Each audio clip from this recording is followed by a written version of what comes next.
It's Daybreak on Arise News. Time for the press review as promised. A first look at what's on the front pages from around the world.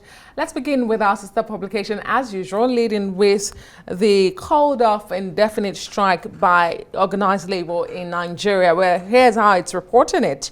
After meeting, federal government, Nigeria Labour Congress, Trade Union Congress suspend nationwide strike.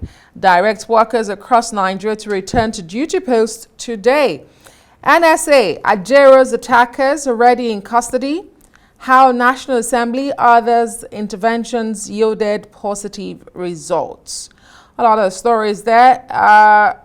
Nigeria and the NGE Confab, Tinubu advocates, that's the Nigerian Guild of Editors Conference, I guess that's what that is. Tinubu advocates positive narrative to boost Nigeria's investment. Says false narrative, misinformation threatening country's fabric. Governor Eno charges editors to engender good governance in their reportage. Above the masthead this morning, stakeholders re-echo call for sale of NNPC's oil, gas assets to fund big upstream projects. Advocates activation of incorporated joint venture model provision in the PIA. $15 billion of Nigerian pension fund to help in long-term projects.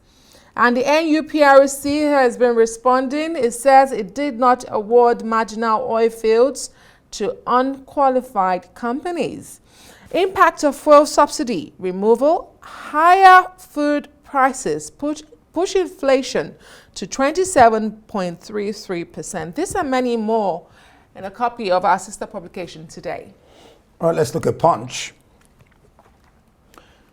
Labour suspends strike. OPS stakeholders tackle NLC and TUC strike over Ajero assault abuse of power, says LCCI maritime sector loses 20 billion naira. Labour threatens to resume strike, insists on demands, says suspension is temporary. And on the top mast, Lagos, Kogi, Rivers lead as inflation hits 27.33%. 177 deported Nigerians violated Saudi Arabia visa rules. This is coming from their embassy. FD reduces charges against the former central bank governor Godwin Emefiele. Strike stalls his arraignment.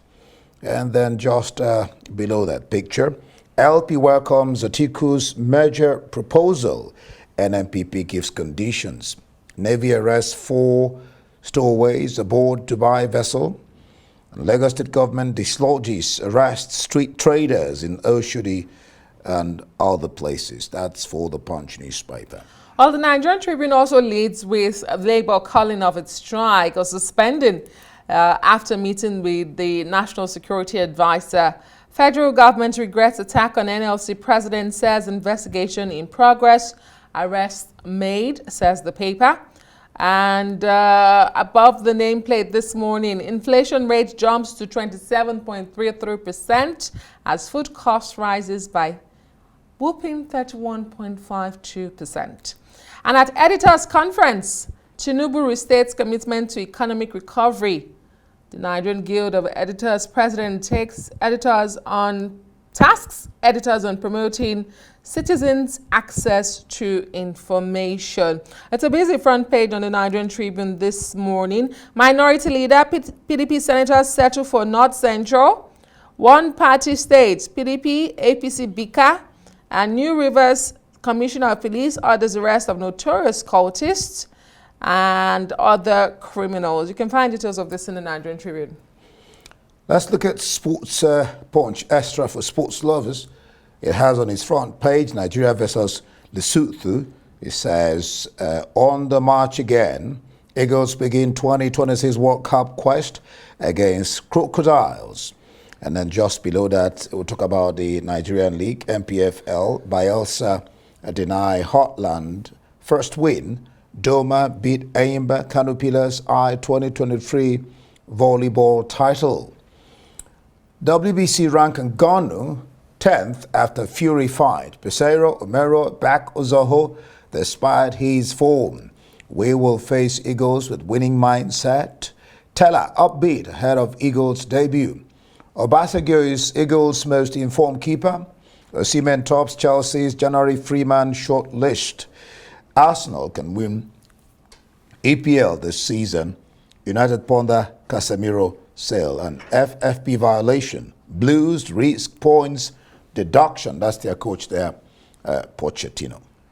Well, the Daily Trust is bucking the trend away from the organized labor in Nigeria calling off for suspending the strike. This morning, the Daily Trust is drawing attention to the unfortunate tragic incident that happened in Maiduguri, Borno State. 2 children killed as fire razes 1,113 houses at Borno IDP camp. And of course, the pictures there depict what's left after the fire was put out. Very unfortunate indeed. Well, inflation hits 27.3% is another story that makes its round this morning. As cost of food, others rise. That makes it to the Daily Trust. And after grounding FCT states for 2 days, Labour suspends strike. You can find that in that window story there.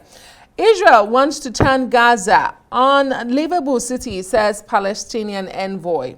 Why we deported Nigerian passengers, Saudi authorities are speaking up.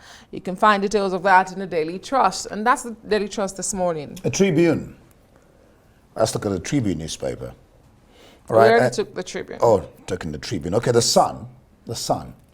All right, Labour reaches truce with federal government, suspend strike. NLC appreciates members for compliance. Nigeria sliding into totalitarianism. This is coming from the PDP as party. Senator Sassel for North Central for minority leader. While we cancelled 266 votes of 204 Nigerians, Saudi Arabia senators fume over 1.3 trillion revenue loss to waivers in 2023. FG confirms arrest of Ajero's attackers. Appeal Court upholds Sanwo-Olu's election. Reserve judgment on Governor Sule's case. Don't exclude Southeast from railways upgrade program. Senate tells the federal government. And Governor Mbe announces 25,000 cash awards to Enugu State workers. Increases social register enrollment to 260,000. And the NLC is commending the governor for that. Let's look at one or two more stories here just by the side of the logo. NGE conference, Tinubu was mediating effort to address Nigeria's challenges. Governor Enorada Amuka Muda Ishekwene proffer way forward. The Daily Independent. Well, the Daily Independent, if we do not have that, we can move to the foreign papers this morning. Okay, we do have the Daily Independent. Well, the Daily Independent is laden with what analysts fear would be food inflation spiking as the Yuletide beckons. This morning I actually felt the Hamatan. I don't know if it's climate change or not, but I did feel the Hamatan this morning. No, but this is November. Hamatan should be coming. We're also having heavy downpour in Lagos. So, yeah, so you can never predict it. Anyway, analysts are fearing really that food inflation will spike as the Yuletide beckons. And Naira appreciation, only way out of high inflation, says Terry Ba, who's an economist. Our tightening measure responsible for sharp decline, says the CBN. Well, other stories, editors conference, Tinubu pledges to promote free press. And NIMET forecasts dust haze in next 24 hours. Perhaps that's what I saw. Warns people with health issues. Be careful out there. That's according to the Meteorological Agency in Nigeria. Well, NLC TUC suspend 2-day-old strike. It took the intervention of the NSA and the announcement of the arrest of perpetrators who brutalized Joe Ajero. But it also took grounding the nation 2 days for us to get there, and you wonder why. That's the Daily Independent this morning. Well, let's look at the Independent. We'll go to foreign papers now. Let's look at the Independent. The Independent on its front page. Asylum ruling row rattled Rishi. Will change law to send migrants to Rwanda. Sunak humiliated as Supreme Court rules flagship stop the boats policy is unlawful, but vows to seek new treaty with Rwanda and won't allow foreign court to block fights. There you see him stop the boats. The Prime Minister tells reporters he will fight the European Court of Human Rights if it blocks his latest deportation plan. There's something on Starmer. Just above Rishi there. Israeli troops storm hospital as UN pushes for evacuation of patients. And Starmer suffers major revolt as Jess Phillips among 10 Labour front benches to defy leader over Gaza ceasefire. Well, the Financial Times this morning, after the Supreme Court shut down the government's plan to ship migrants to Rwanda as unlawful, the paper is reporting this morning that Prime Minister Rishi Sunak is now planning to change UK law to sidestep that ruling. That's the major story on the front page of the Financial Times. All right, the Metro,